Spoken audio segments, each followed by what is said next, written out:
Alright, welcome back everyone. I am Unstable, joined here by Lillian for this next game. It is going to be SlayerSYugiho up against NSHJjakji. We are going to beat an Ohana this time, with Jakji taking down game 1 in this losers match. So Yu-Gi-Oh has to win this next game, otherwise he is going to be out of the tournament completely, and Jakji needs to win this game so we can move on into the final match against Pong Pong as a rematch. So let's see how we go.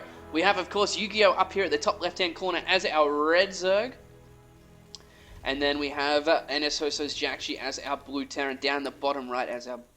And it's interesting because Jakji played pretty standard in that last game, got some nice engagements off, but Yu-Gi-Oh made that one mistake of going into that third, attacking, then not killing anything, then getting caught by the actual army coming in from behind, and then it just went downhill from there for him. So let's see if he can bring it back in game number 2. Ohana, a very interesting map for this matchup, though. What do you think, Lillian? The matchup on this map is... Yeah, I'm not really sure what to feel about TVC on this map. I feel like the games can go either way a lot. There's not that much super open space near the third base. Terran can set up his third base relatively easily on this map and defend it quite well, I feel. Zerg generally going to be grabbing a little bit of a later third base on this map because of those rocks in the middle, preventing that super early third base from going down. Hopefully we're going to see that kind of new style out of Yu-Gi-Oh here, with the 4 or 6 queens and spreading creep like crazy, and then getting a relatively early third base behind that. That's what I'm hoping to see. That's what so many Zergs have had so much success with against Terran, in recent tournaments. Hopefully Yu-Gi-Oh is going to be exploring that style a little bit. He has shown that he likes to do that on Cloud Kingdom, where he went for 4 queens, but 4 queens, of course, not quite as crazy of a creep spread as 6 queens are going to be. I'm really hoping to see that crazy queen style. Yeah, absolutely. I do like seeing it as well. Probably one of the most recent games I've seen in this matchup on this map would have been Whale versus Keen in GSTL. And where it was that mass queen style, but because Keen had just that pure number of Hellions, he could run straight past the queens and they couldn't keep up with him and lost the drones over and over and over again. So, if anyone remembers that match, it was actually quite interesting how Keen used the fact that he knew there were queens there and just played into its weaknesses. So let's see how we're going to see this here. We do see the command center being finished up on the low ground for Jakji, of course. And given the fact that he's actually spawned on the low ground, he will be able to put that add-on down pretty much instantly. But at the same time, we do see a few Zerglings already coming across here for Yu-Gi-Oh! He went for that early pull just before. He will be able to probably actually force a lift up. Yeah, there's only 1 Marine out on the field right now. That's the first Marine you see right there. That's the only Marine currently out on the field. It looks like the 6 links for Yu-Gi-Oh are actually doing a bit of damage here. Doing some damage to rewards with Orbital Command, forcing it to lift. Of course, Jakji's going to be dropping a mule and then lifting the command center up. And as soon as he has 3 Marines, I guess, maybe even with 2 and a single SCV. Actually, no, he's going to pull 3 SCVs and go down a ramp with those 2 Marines. Yeah, exactly, but he needs to be careful. If these Zerglings run straight for those Marines, you're going to be in trouble, but no, it looks like he is going to be forced away. And it looks like we do have an SCV up here at the north. Oh, he's still trying to make something of it, but no, he does lose with that 1 Zergling. SCV scouting for a third base up here when it comes out. 4th queen on the way here for Yu-Gi-Oh! And looks like we're going to have a very standard opening. Oh, not opening from Jakji, that is. Yeah, the opening from Jakji is looking very, very normal right now. Grabbing 1 additional gas, going to be going into those reacted Hellions. There are, like you said, 4 queens out on the map, so 4 queens can deal with reacted Hellions quite well. Might even choose to get a single Spinecrawler down, but on this map I don't really feel that the Spinecrawler is mandatory. Those queens can stand so close to the ramp, they can block it off, and with 4 queens you're always going to have 2 spare queens running around, being able to block ramps and DPS those Hellions. Now, once again, Jakji grabbing the 3rd unstable like he did on Cloud Kingdom as well, and it really worked well for him in the last game.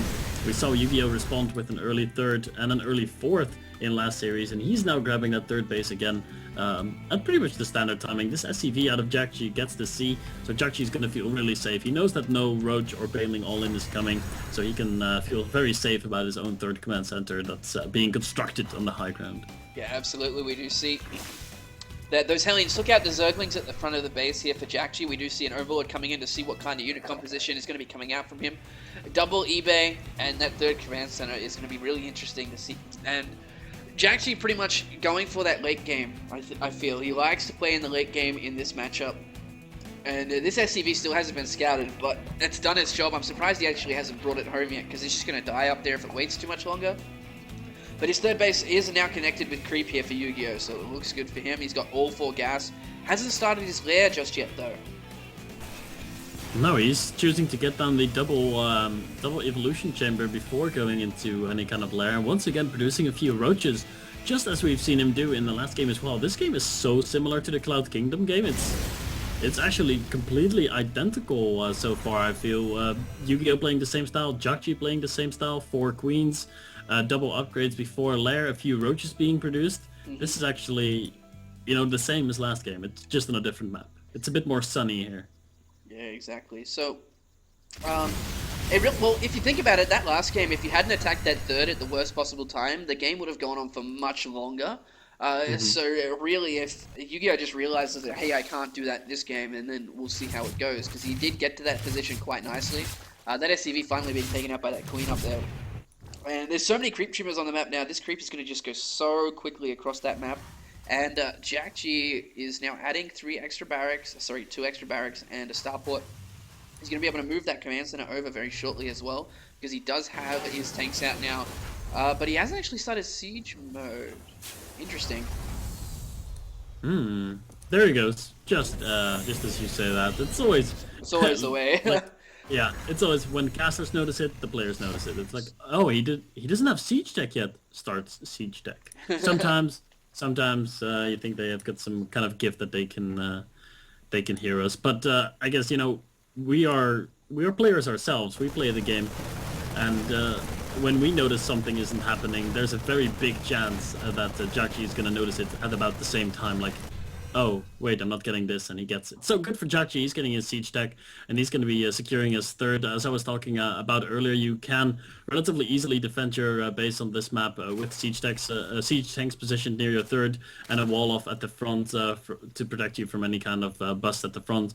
And that's what Jakji is doing right now. He's going to set up defensive positions, just as we've seen him do in last game, securing his third base relatively early on, and is in a response. Oh, these banelings. The Bailey's getting caught by a couple of Hellions there. Luckily got away without actually dying, because that would have been a huge blow to Yu-Gi-Oh's army right there. We do see Jakji now securing his third base, but with this fourth already on the way for Yu-Gi-Oh, I feel like he's actually going to start creeping ahead in pretty much every way, because he's got all these upgrades coming out. He's got +2/+2 already on the way. Jakji's only just started his now. Roach speed as well, Burrow, he's got an infestation pit, macro hatch, and that fourth coming up. And the army sizes here, let's have a quick look, 45 to 47, and he's already at 81 drones. And this is that point where it's like, well, Zerg's now going to start just overwhelming you. Yeah, he doesn't have to do anything else other than, get upgrades. And look at the upgrade. Look at the production tab for Yu-Gi-Oh. It goes to the middle of my screen. Yeah, for me as well. I was just about to point at that as well. I've never seen a production tab that long. But this creep spread is now starting to fill up half of the map, and with these roaches at the front here, he is able to stop these Hellions taking out the creep tumors. There's quite a few banelings. He doesn't have baneling speed just yet. Doesn't have the gas to do it at the moment, but with that fourth up and running, he's now starting to get gas from here as well. Vikings being frustrating for these overlords, and one thing this unit composition is going to be frustrating for Yu-Gi-Oh is that he can't really deny drops that well, because he doesn't have the meter counts to chase them down. We do see one coming in on the left here with one Medivac, but it looks, I don't think he's been spotted, but did Yu-Gi-Oh actually look at it on the minimap when it happened? Yes, he did, because here we go, there's already Zerglings coming into the main base. Looks like this is going to be the key for Jakji to move out. As his drop is unloading in the main base, he's going to be pushing out with his main army across the map as well. But there are a lot of Zerglings and Banelings here. The drop in the main base is not really doing anything, it's just standing there. Looks like all the attention of Jakji is currently with his main army. A few Bane is going to get focused down here by the first group of Marines and Hellions at the front. Finally, the drop moves into the main base and starts doing damage, but Yu-Gi-Oh was ready there with a lot of Zerglings and Banelings, so the drop is going to be forced to lift off. Does snipe a Queen, so good snipe there by Jakji as he's going to be unloading into the natural. Now look at the creep spread, man. 13 minutes into this game, and it's already way across the middle of the map. And another Queen dying to this drop. This drop out of Jakji is really effective right now. There's still no Baneling speed, and that's really going to start to hurt Yu-Gi-Oh in a minute, because Jakji is moving out. If he decides to split, it's going to be really hard for those Banelings to connect. I'm surprised he hasn't really noticed that yet. Hive is finishing up now as well, though. Jakji, of course, knows this because he did have that drop in the main, and he's starting to just move a little bit further forward, but there's more Infestors coming out now. There's already four more on the way here for Yu-Gi-Oh! He's going to try and defend this. Looks like he's going to come in from behind on this attack. He is maxed out, so is Jakji. He's waiting for those extra 20 links to come in before he moves in, but he's going to lose this fourth base. Yeah, he will. Oh, here he comes. Here comes Yu-Gi-Oh! From the back. The siege tanks are very well spread and they're doing maximum damage, but it seems like Jakji just doesn't have a lot of army here, and all the siege tanks are going to get cleaned up. All the infestors are actually going to stay alive. Jakji is still very good in the terms of supply. Now he's only down by about 10, but he lost that army a lot easier than I thought he would. He must have. Well, there were a lot of Marines sitting back at home. He wasn't reinforcing it, and even though Jakji was maxed there for a little while, he just didn't have his entire army together, and that's why Yu-Gi-Oh was able to crush that army. And now both of them are going to be going back into macro mode. 3-3 upgrades coming up. Spire, Ultralisk Cavern, 3-3, like I said, and also the Terran vehicle weapons are coming up. Looks like Yu-Gi-Oh wants to be a little bit aggressive right now. I don't think he's going to commit to anything because he wants to get his Hive Tech out. He's just scaring Jakji right now. Well, one of the most important things is he didn't lose that fourth base, so he still has the gas mining from there. He's also got more spine crawlers going up. Jakji now taking a fourth of his own, but Yu-Gi-Oh getting a fifth finished up as well. So Yu-Gi-Oh does have complete command of half of the map now. He's going to have so much gas to go into this Hive Tech that he has. He's already got 3-3 on the way, Adrenal Glands as well. He's got an Ultra Cavern and Spire, and he's actually coming into the fourth base now. He's actually being morphed into a Planetary Fortress. Nice bungles going down, because everything's got to come up that ramp and getting bottled neck. Oh my god, look at the fungals here, Lurlian. Those fungals are definitely winning the engagement for Yu-Gi-Oh! But now his infestors are starting to die. Ooh, maybe losing a few too many there. Not the best control, but most of them are still alive and gonna get out of there. The engagement is barely gonna be won by Yu-Gi-Oh! Here, but the reinforcements for Jakji are now coming in there. Will he get this Planetary Fortress? The Planetary Fortress is about to finish up, and it is now done, so it's gonna start shooting. Oh, the mules are dropping. Is he gonna be able to get it? Oh my god! No! It stays alive. Whoa, that was close, and that's really important for Jakji, because otherwise he would have been on 3 bases versus a 5-base Zerg with Hive Tech coming up momentarily. Chitinous plating being researched. Ultralisks are gonna hit the production tab in a little while. I think 3-3 is about to finish up for our Zerg as well, and everything is looking pretty bright for Yu-Gi-Oh! Yeah, absolutely. Alrighty, so we do see Roaches coming into the natural now. Gonna target down this bunker, but there's even more Roaches coming through here. He's going to get into that natural. Marauders are being made now by Jakji. He's actually going to try and cut him off from behind, but the Roshan's, the Zergling numbers are just too big at the moment. The tanks are out of position to help defend this, and Jakji in a lot of trouble coming down into this third base. There is a bunker from behind, but he's going to be able to target this command center and actually force it to lift off. Well, he should lift off. Come on. There we go. And here we go. Causing it to lift off. Oh, he should. Even if he doesn't, he should have. But Jakji has a drop going down here that's been completely caught by all these fungals. Whoa.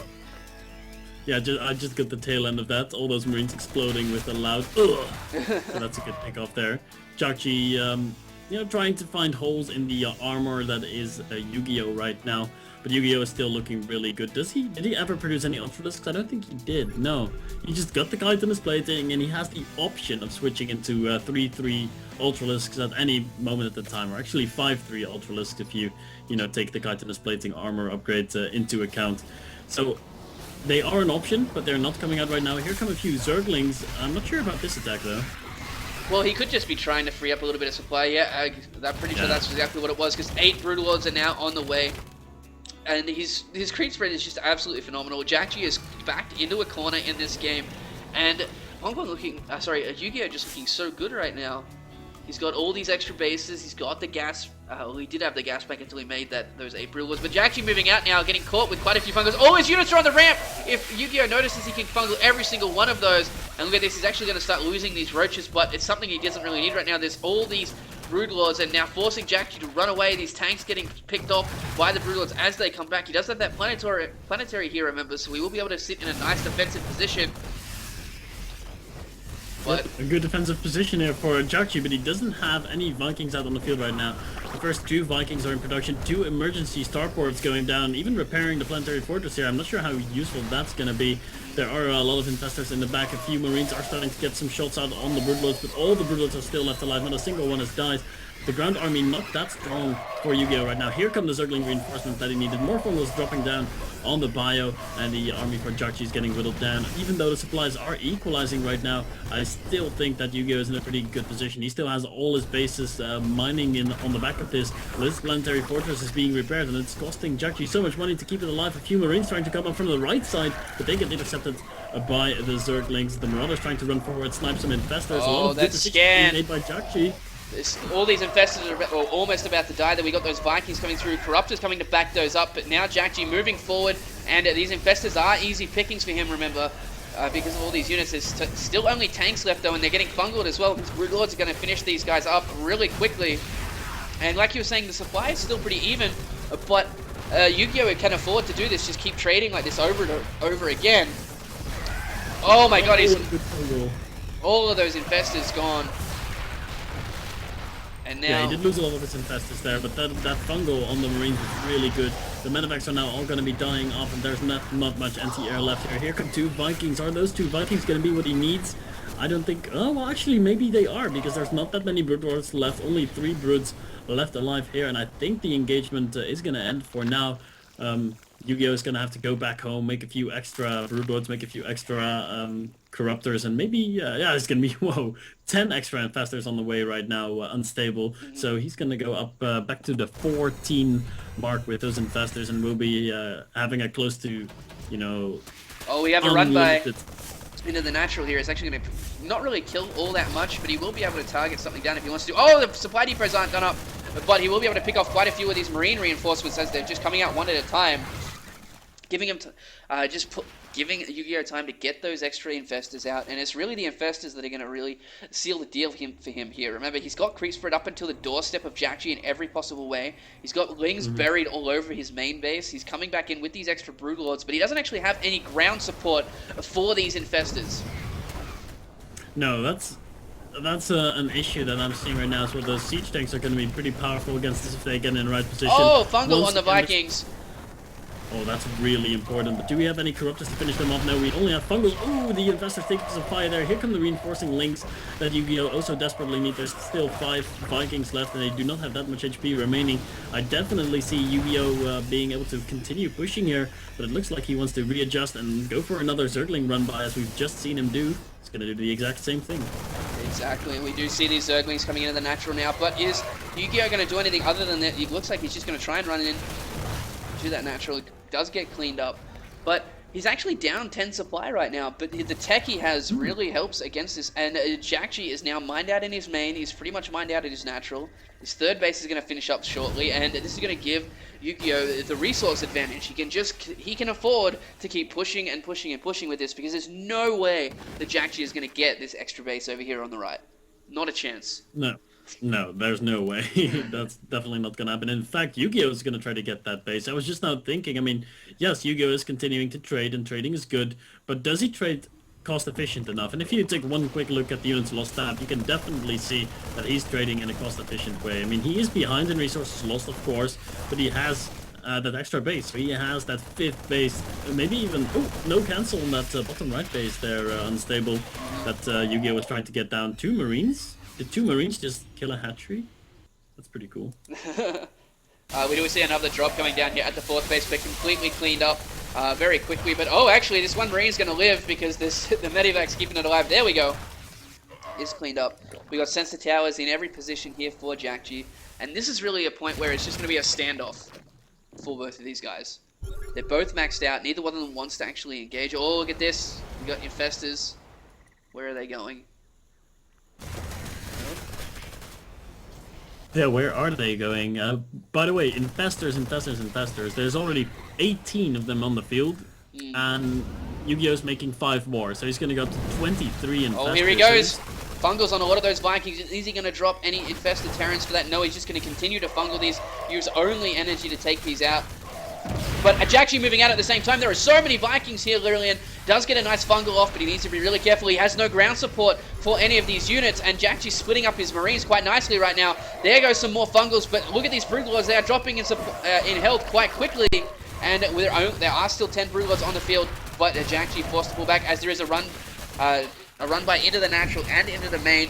Looks like Jakji's going straight for that 5th base here for Yu-Gi-Oh! He is going to be able to kill it. All these Overlords are actually dying. Yu-Gi-Oh! Is now supply capped here, but he's got so many Infested Terrans just murdering all of these Marines that are coming out of the barracks as they come through. They got to go through that choke point anyway. And oh, a fungal on all the Vikings! Double fungal, and these Vikings are going to die. Oh my god. I think this might be the turnaround point here. All the Vikings dying. So many Vikings are dead. How many do we have left on the field? 6 Vikings only remaining. And there's 10 Broodlords and still so many Infestors alive. The Infestors, all of them still alive in the main base of Jakji. They're going to be able to wreak havoc as soon as the army of Jakji moves out onto the field again. Now we see finally the supply lead for the Zerg player. Up by 50 supply. Oh, everything's pumped up again. Another fungal here for Yu-Gi-Oh! And it looks like he is going to actually take this game down by the looks of it here, Lillian, because there's just so much stuff. Infested Terrans coming down. There is no Vikings at all. There's 2 of them only just come out, but he is now up 60 supply, and this army is going to die. And looks like Yu-Gi-Oh! Is going to tie the series up 1-1. There's the GG by Jakji. Very nicely played by Yu-Gi-Oh! Indeed, very well played by Yu-Gi-Oh! And he is going to tie the series up 1-1, so it's not over yet. Either of these 2 players can still take this series, so let's see who that's going to be, as we're going to be moving into Game 3 after this quick commercial break.